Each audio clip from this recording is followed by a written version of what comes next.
એ ક્યાંક ને ક્યાંક એ સંભવિત આપણને દેખાતું હતું કે જે સાયક્લોન બનવાનું હતું, પરંતુ એ પશ્ચિમના ભાગ તરફ ના વળ્યું અને ઉત્તર પૂર્વ તરફ જતું રહ્યું, એટલે તે સાયક્લોનમાંથી સીધું જ સિસ્ટમમાં પરિવર્તિત થઈ ગયું. પરંતુ હવે ગુજરાતના કયા એવા જિલ્લા છે કે જ્યાં ભારે વરસાદની આગાહી અને ખાસ કરીને ઓરેન્જ એલર્ટ અને યલો એલર્ટ આપવામાં આવ્યું છે, તેમની વાત કરી લઈએ.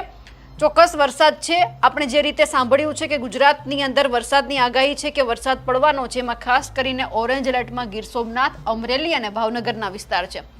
ખાસ કરીને સુરત, તાપી, ડાંગ, નવસારી, વલસાડ, દમણ, દાદરા નગર હવેલી, આ એ વિસ્તાર છે કે જ્યાં આપણને ઓરેન્જ એલર્ટ આપવામાં આવ્યું છે. બાકીના જેટલા પણ આપણને જિલ્લા દેખાઈ રહ્યા છે ત્યાં યલો એલર્ટ આપવામાં આવ્યું છે, એટલે કે સાવ હળવાથી મધ્યમ વરસાદની આગાહી છે. અને આ એ વિસ્તારો છે કે જ્યાં એવું નથી કે ભરૂચ જિલ્લો છે, નર્મદા જિલ્લો છે તો આખા જિલ્લામાં વરસાદ પડે એવું નથી. અમુક તાલુકાની અંદર જ વરસાદ પડશે તેવી સંભાવના છે. આ સાથે જ ભરૂચ, નર્મદા, છોટાઉદેપુર, વડોદરા, આણંદ, ખેડા, પંચમહાલ, દાહોદ, મહીસાગર, અરવલ્લી, ગાંધીનગર, અમદાવાદ, મહેસાણા, સાબરકાંઠા, બનાસકાંઠા અને પાટણ, આ વિસ્તારોમાં હળવાથી મધ્યમ વરસાદની સંભાવના છે. એવું નથી કે આખા જિલ્લાની અંદર એક સામટે વરસાદ પડી જશે, પરંતુ સાવ ઓછો વરસાદ ક્યાંક ક્યાંક છાંટા પડવાની સંભાવના છે, તો ક્યાંક મિની વાવાઝોડા રૂપે વરસાદ પણ આવી શકે એવી પણ સંભાવના છે.